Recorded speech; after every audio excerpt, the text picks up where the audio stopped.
Boas tardes, boas noites. Dando continuidade à nossa leitura do livro A Caminho da Luz de Emmanuel, entramos agora, depois de um relato sobre a origem dos 4 grupos de capelinos que vieram à Terra, além da análise de Emmanuel sobre a civilização chinesa nativa do próprio planeta.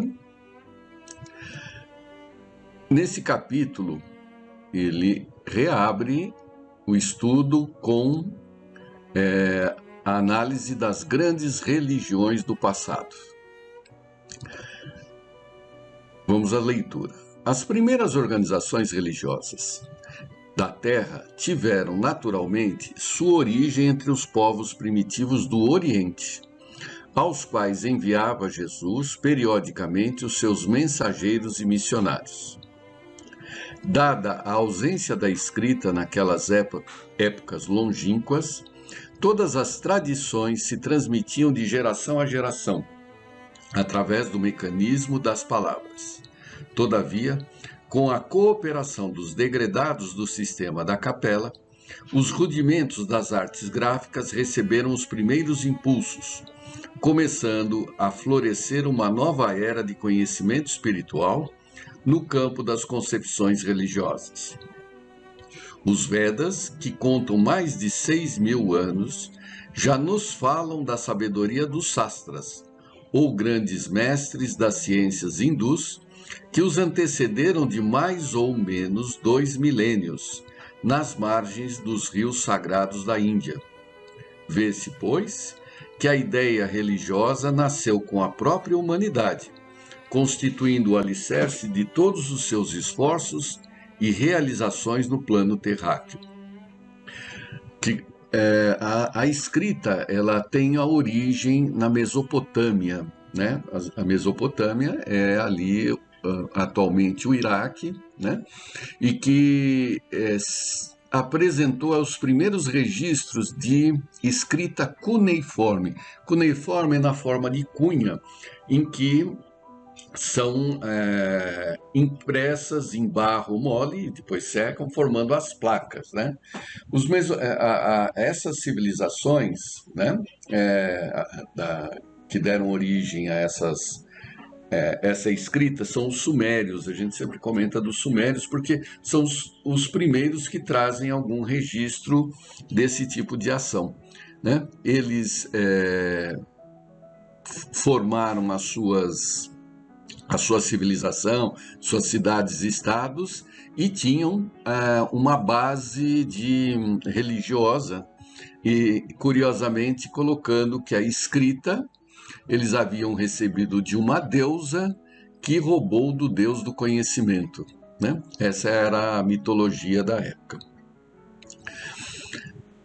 Dessa região é que, após serem invadidos pelos acádios e demais, é que se proliferou toda essa cultura de contagem, de economia. Eles têm um processo de contagem interessante, né? Eles não tinham números inicialmente, né? Eles faziam réplicas dos objetos reais. Então, se existiam 10 ovelhas, eles tinham 10 pecinhas com símbolo de ovelha, e assim eles faziam uma associação por comparação, é uma contagem por comparação. Isso tem num artigo da BBC de Londres. A partir daí foi se aprimorando, né? E eles tinham, particularmente os sumérios, um conhecimento da astronomia, não é astrologia, não, astronomia, né? Eles faziam referências, inclusive, por simbologia de vários deuses com asas e etc. E eles entendiam que o sistema solar tinha 12 planetas, dos quais apenas 5 eram visíveis a olho nu, né? Interessante, a gente já comentou sobre isso. Esse tipo de conhecimento, de informação, de resquício de informação, obviamente demonstra serem indivíduos que não são da própria Terra, né? Continuando, Emmanuel. Ainda as raças adâmicas. Não podemos, porém, esquecer que Jesus reunira nos espaços infinitos os seres proscritos que se exilaram na Terra antes de sua reencarnação geral na vizinhança dos planaltos do Irã e do Pamir. Os planaltos do Irã e do Pamir são próximos ali, envolvem vários países, Paquistão, Afeganistão, né? Se vocês olharem no mapa aí, vão ver que é um planalto todo envolvido por uma cadeia de montanhas, as mais altas do mundo, né? Que permitem, inclusive, uma proteção, uma segurança em relação a outros invasores, né? Daí a sua referência até hoje, né? Obedecendo às determinações superiores do mundo espiritual, eles nunca puderam esquecer a palavra salvadora do Messias e suas divinas promessas. As belezas do espaço, aliadas à paisagem mirífica do plano que foram obrigados a abandonar, viviam no cerne das suas recordações mais queridas. As exortações confortadoras do Cristo, nas vésperas de sua dolorosa imersão nos fluidos pesados do planeta terrestre, cantavam-lhe no íntimo os mais formosos hosanas de alegria e de esperança. Era por isso que aquelas civilizações antigas possuíam mais fé, colocando a intuição divina acima da razão puramente humana. A crença, como íntima e sagrada aquisição de suas almas, era a força motora de todas as realizações, e todos os degradados, com os mais santos entusiasmos do coração, falaram dele, Jesus, e da sua infinita misericórdia. Suas vozes enchem todo o âmbito das civilizações que passaram no pentagrama dos séculos sem fim, e apresentado com 1000 nomes, segundo as mais variadas épocas. O Cordeiro de Deus foi guardado pela compreensão e pela memória do mundo, com todas as suas expressões divinas, ou, aliás, como a própria face de Deus, segundo as modalidades dos mistérios religiosos. Então, esse capítulo em particular, Emmanuel busca exaltar a figura de Jesus, que, para nós, ele é a materialização, a humanização de Deus, né? Se Deus para nós é uma imagem, é de natureza espiritual, não compreendemos Deus, Jesus é a humanização de Deus, né? Deus permitiu que Jesus representasse-o na forma humana, e com isso nós podermos estabelecer relações de conhecimento, né, de registro. E Jesus, na sua grandiosidade, recebeu todos os habitantes que há na Terra, todos, né? E ele é o condutor desses bilhões de espíritos na jornada de chegar até Deus, né? Por isso que é incomparável a figura de Jesus em relação a qualquer outra, né? A responsabilidade dele. Nós, quando estudamos o Evangelho, lemos o Evangelho, né? Nem ainda estudamos, não, tudo aquilo que veio pelo Evangelho não se restringe àquilo, né? A obra de Jesus é muito maior. Nós só nos próximos milênios começaremos a entender algumas proposições, algumas propostas, algumas finalidades dos seus ensinamentos. Por isso, Emmanuel sempre, né, volta a este capítulo, que é demonstrar que todos nós trazemos, inclusive, um reforço da própria fé pelas esperanças oferecidas por Jesus ao receber esses exilados que transmitiram seus conhecimentos para os que aqui já viviam, né? Continue, mano. A gênese das crenças religiosas, a crença das gêneses religiosas. A gênese de todas as religiões da humanidade tem suas origens no seu coração augusto e misericordioso. Não queremos, com as nossas exposições, divinizar dogmaticamente a figura luminosa do Cristo, e sim esclarecer a sua gloriosa ascendência na direção do orbe terrestre, considerada a circunstância de que cada mundo, como cada família, tem seu chefe supremo ante a justiça e a sabedoria do Criador.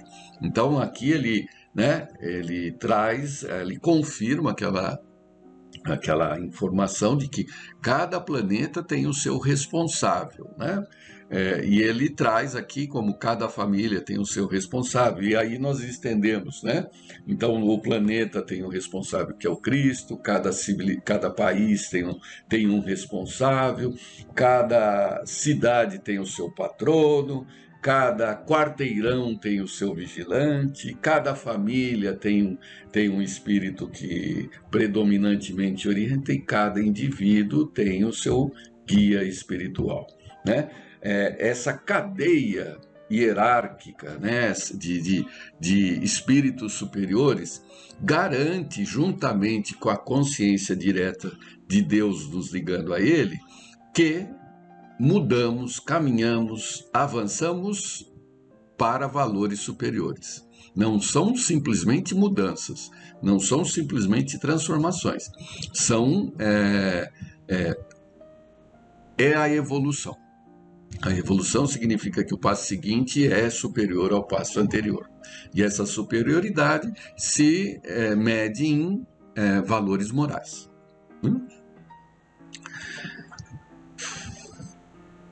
Continuando.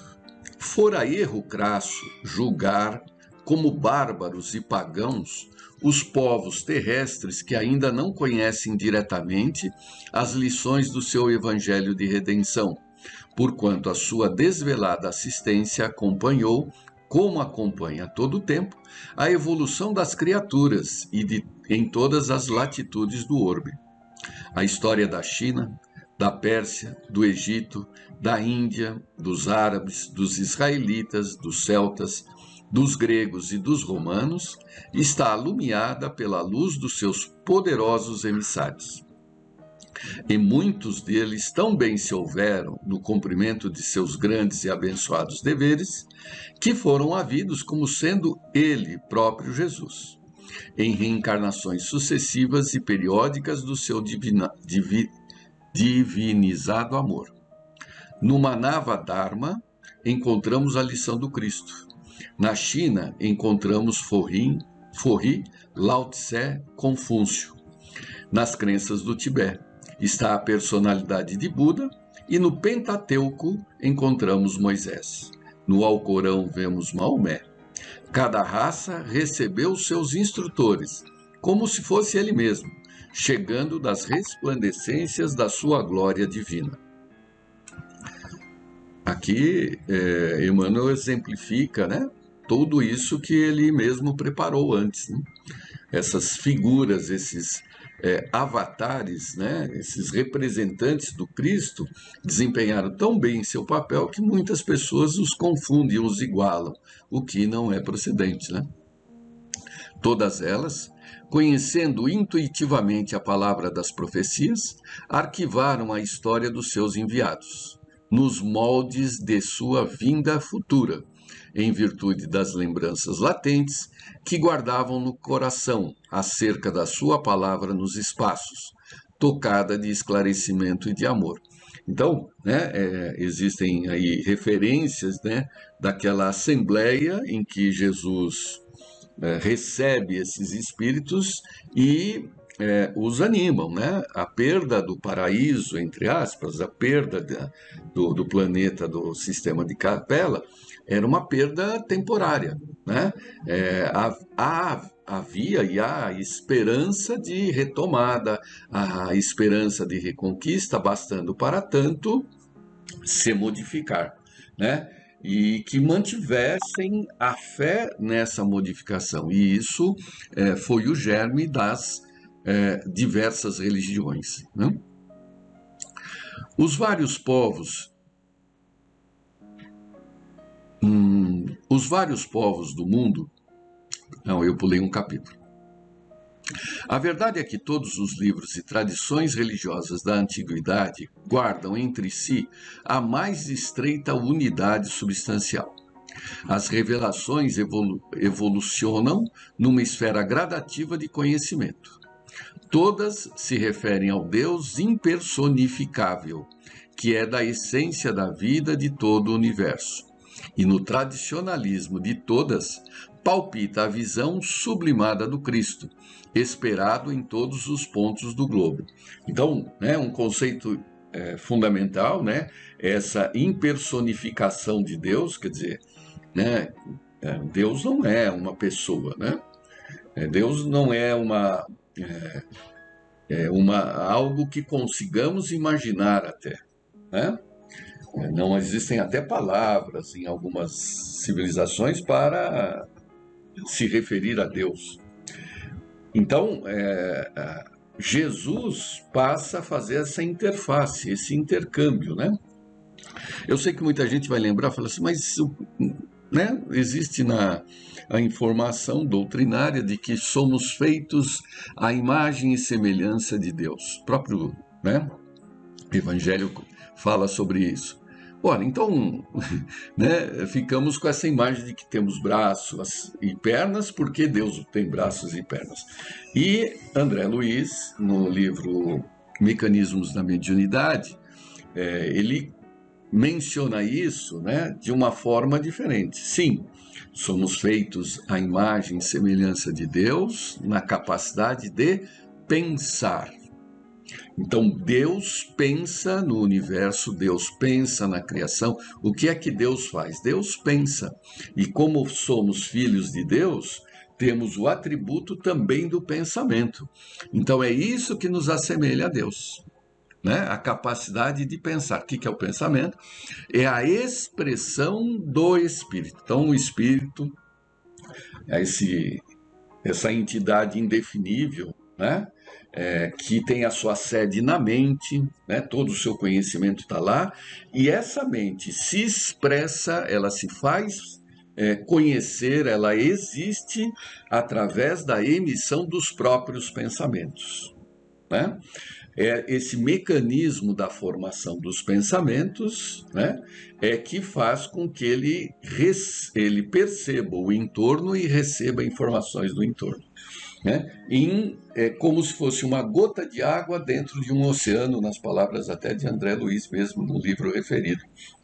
Então, Deus pensa, é o oceano, e nós pensamos, somos as gotículas de água. Quando pensamos de acordo com o oceano, estamos no estado de felicidade, eudaimonia.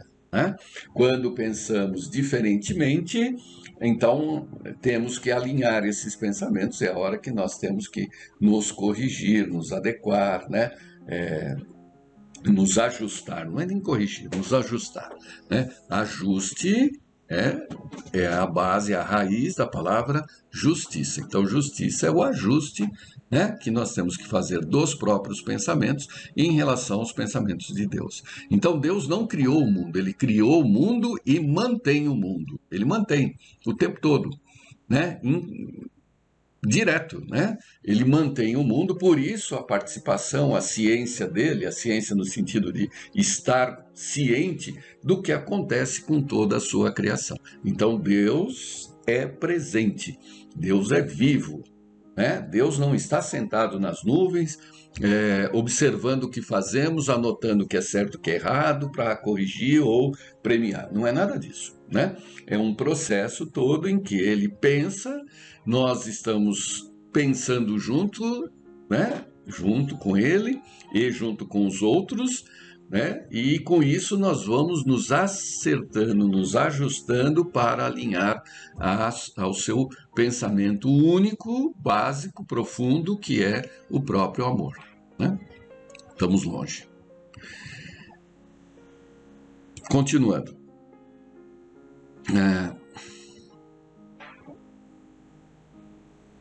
Os vários povos do mundo traziam de longe as suas concepções e as suas esperanças, sem falarmos das grandes coletividades que floresciam na América do Sul, então quase ligada à China, pelas extensões da Lemúria, quer dizer, uma região que hoje nós não está submersa, né?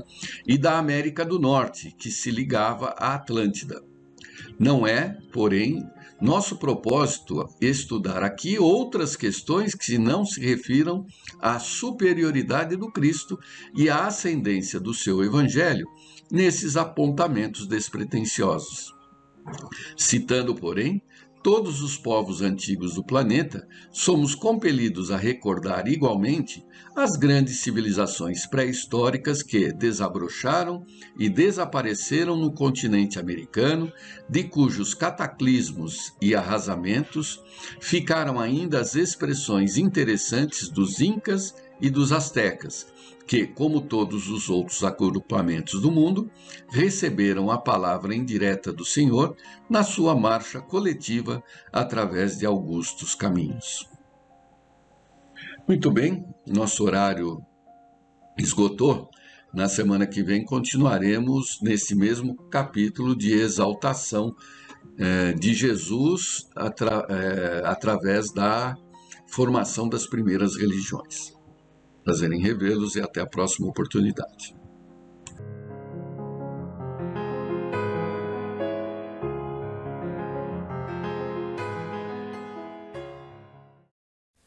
Vamos lá, companheiros, na nossa doutrina consoladora, buscar o Evangelho segundo o Espiritismo por Allan Kardec, capítulo 5. Bem-aventurados os aflitos. Bem-aventurados os que choram, porque serão consolados. Bem-aventurados os que têm fome e sede de justiça, porque serão fartos. Bem-aventurados os que padecem perseguição por amor da justiça, porque deles é o reino dos céus. Mateus, capítulo 5, versículos 5, 6 e 10. Bem-aventurados vós os pobres, porque vosso é o reino de Deus. Bem-aventurados os que agora tendes fome, porque sereis fartos.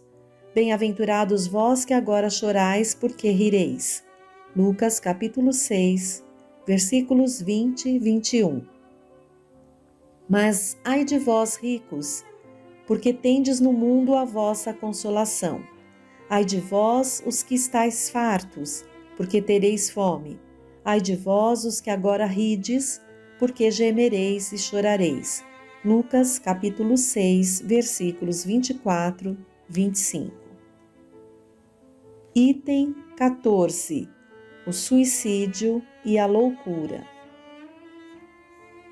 A calma e a resignação, adquiridas na maneira de encarar a vida terrena e a fé no futuro, dão ao espírito uma serenidade que é o melhor preservativo da loucura e do suicídio.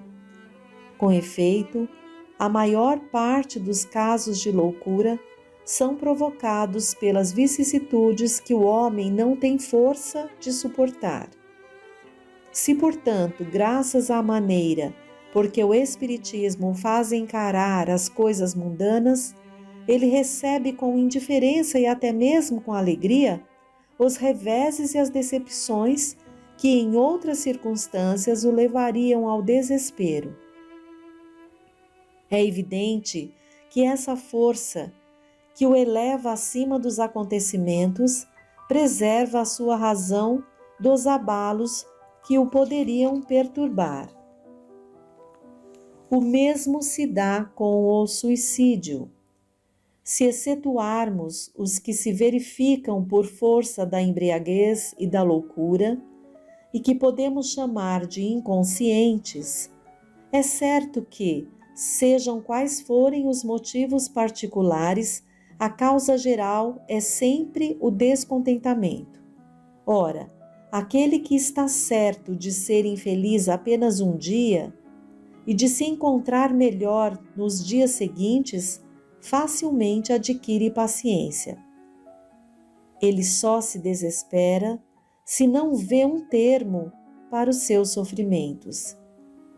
E o que é a vida humana em relação à eternidade, se não bem menos que um dia? Mas aquele que não crê na eternidade que pensa tudo acabar com a vida, que se deixa abater pelo desgosto e o infortúnio, só vê na morte o fim dos seus pesares. Nada esperando, acha muito natural, muito lógico mesmo, abreviar as suas misérias pelo suicídio. A incredulidade, a simples dúvida quanto ao futuro, as ideias materialistas, em uma palavra, são os maiores incentivadores do suicídio. Elas produzem a frouxidão moral. Quando vemos, pois, homens de ciência que se apoiam na autoridade do seu saber, esforçarem-se para provar aos seus ouvintes ou aos seus leitores que eles nada têm a esperar depois da morte, não o vemos tentando convencê-los de que, se são infelizes, o melhor que podem fazer é matar-se? Que poderiam dizer para afastá-los dessa ideia? Que compensação poderão oferecer-lhes? Que esperanças poderão propor-lhes? Nada além do nada. De onde é forçoso concluir que, se o nada é o único remédio heróico, a única perspectiva possível, mais vale atirar-se logo a ele do que deixar para mais tarde, aumentando assim o sofrimento. A propagação das ideias materialistas é, portanto, o veneno que inocula em muitos a ideia do suicídio. E os que se fazem seus apóstolos assumem uma terrível responsabilidade.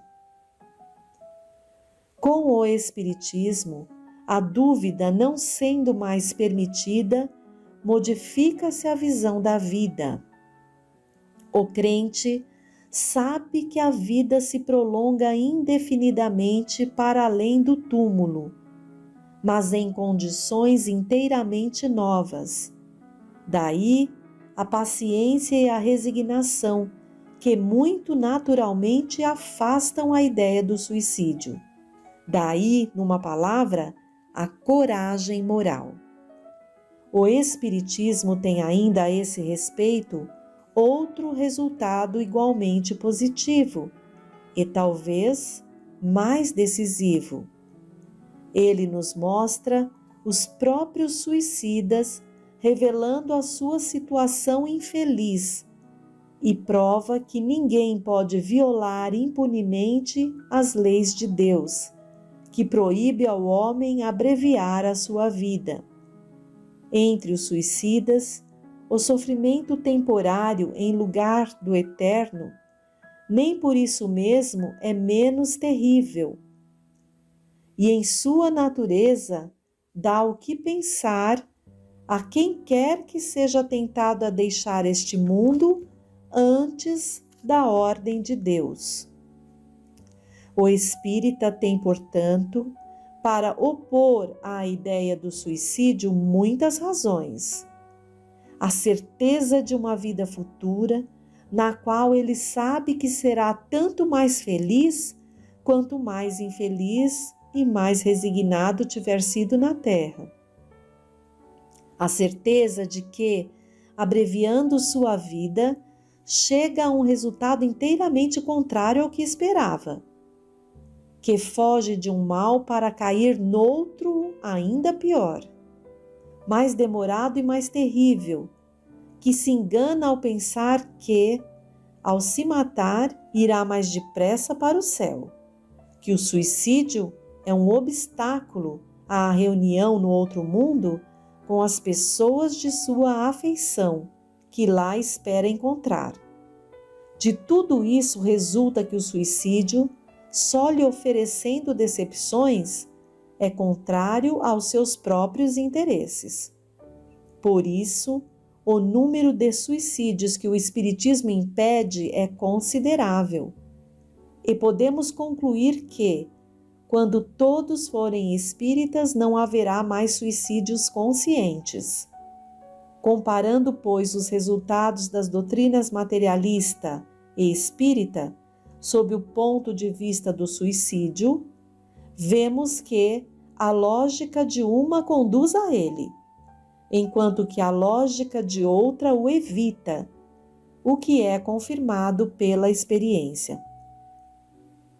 Então, neste item aqui, devemos ser muito, muito gratos a Deus, a Jesus, por termos mostrado o caminho para conhecer essa doutrina que tanto nos elucida, que tanto vem ali ao nosso encontro, para que busquemos fé, perseverança nos piores momentos, jamais nos entregando. Pois aqui mesmo, revelou-nos aqui a espiritualidade superior, quando Kardec codificou aqui esse item, suicídio e a loucura, que sabemos que a vida continua e que então esta não é uma saída plausível, porque estaremos ali infringindo uma lei, pois que é Deus que nos dá a vida, é Deus que nos deve tirá-la, quando assim lhe aprouver, e que a nós, nas nossas experiências no corpo físico, no planeta em que estamos de prova e expiação, cabe-nos o esforço maior para seguirmos com coragem e confiança, buscando utilizar ali os recursos dados por Deus, como a inteligência, as pessoas que estão ali ao nosso lado,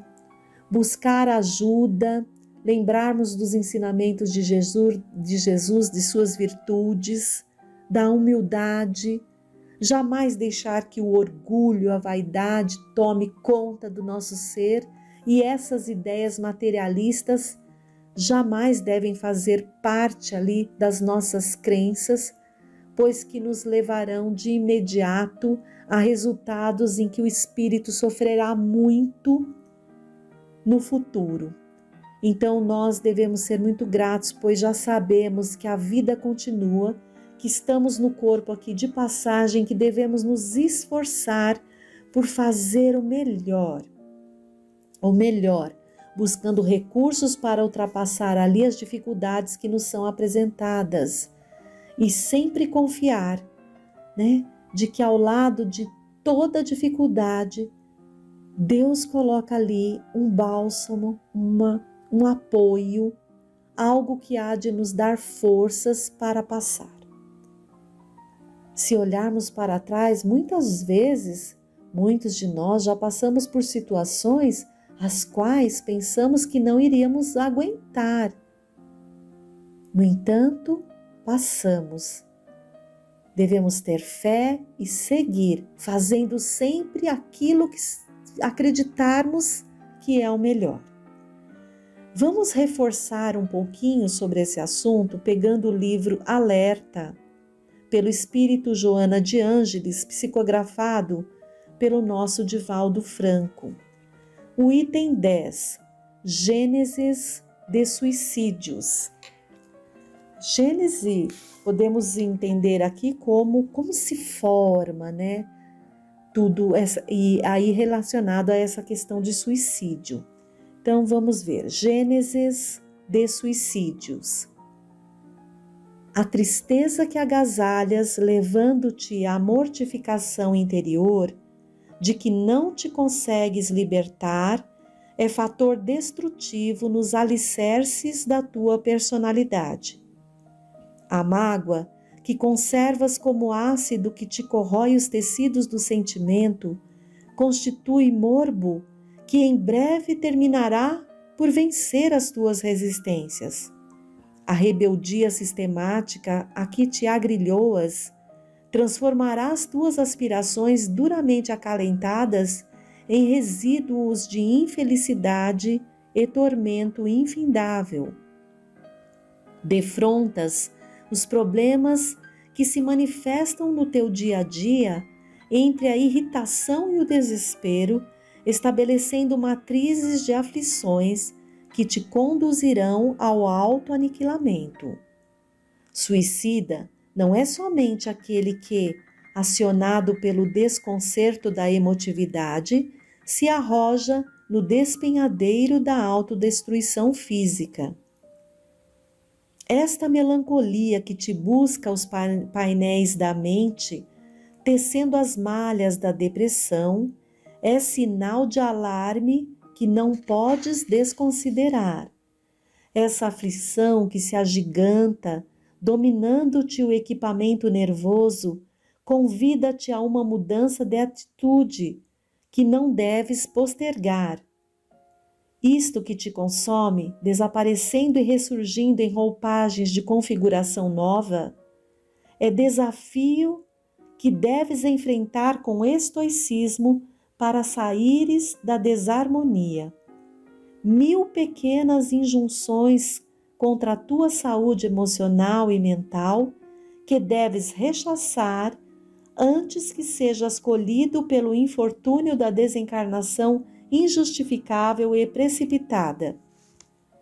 Sejam quais forem os fatores, afligentes ou depressivos, que te cheguem, invitando-te ao cultivo do pessimismo ou da irritabilidade, não devem encontrar guarida nos teus painéis mentais. Dor e saudade aferem a força do valor moral de cada um de nós. Enfermidade e desencarnação constituem fenômeno natural no processo biológico em que te encontras situado. Problemas e dificuldades representam prova com que crescemos na direção da vida. Desse modo, realiza a asepsia mental pela preservação do otimismo e da irrestrita confiança em Deus.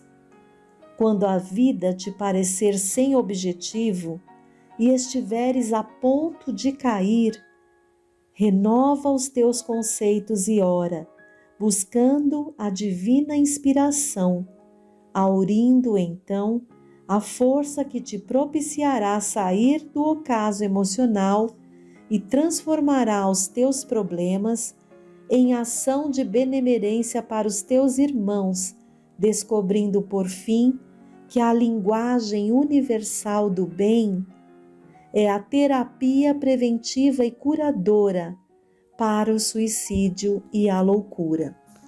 Então vejam que Joana de Ângeles nos coloca argumentos aqui importantíssimos para estarmos atentos e jamais nos deixarmos desanimar, desacreditar da vida, desacreditar de Deus diante das situações desafiadoras que nos ocorrem ali. Muitas vezes, quando vem esse pensamento de desistência, diante de um problema muito grande, na verdade, não queremos desistir da vida, não. Queremos apenas que aquela dor, que aquele problema não exista, não esteja ali. Mas então, para isso, para nós que acreditamos na vida, que temos a certeza da vida após ali a morte do corpo físico, que tenhamos coragem, que saibamos diferenciar. Sabemos que se tirarmos a vida, vamos ter grande decepção, como disse aqui o Evangelho, em primeiro lugar, porque a dor não vai passar, porque a dificuldade não vai passar. Muito pelo contrário, se duplicará ou se multiplicará ainda mais essa dor e essa dificuldade. Nós que sabemos que a vida continua, devemos acreditar e pedir a Deus, esse Pai maravilhoso. Deus Pai, me dê a força de que eu preciso para passar por essa provação que me dói tanto. Fazer a prece, buscar no nosso centro espírita, na casa de Fabiano e nas casas a elas associadas, que são braços dessa casa maior, no Centro Espírita União, no Lar do Heitor, no Lar Ilza Sintra, na Barragem, no Lar da Fernanda. Nós temos recursos maravilhosos de estarmos nas nossas casas e atentarmos a fazer o bem, porque sem a caridade não há salvação. Então lembremos dessas leis, né? Da lei maior ali que aprendemos na nossa doutrina maravilhosa. Sem a caridade não há salvação. E coloquemo-nos à disposição de servir a irmãos em situações mais difíceis do que nós e a qual não estamos ali percebendo. E em buscando serviço nas nossas casas, seja de qualquer maneira for, estaremos ali nos reerguendo. Há uma estrofe muito bonita que li uma vez, de um dos autores desses vultos espíritas já desencarnados. Receita para vencer a pior preocupação: abaixa-te para erguer os que padecem no chão. Que Jesus esteja junto ao coração de cada um de nós sempre, que tenhamos coragem e alegria para seguir. Até o próximo encontro.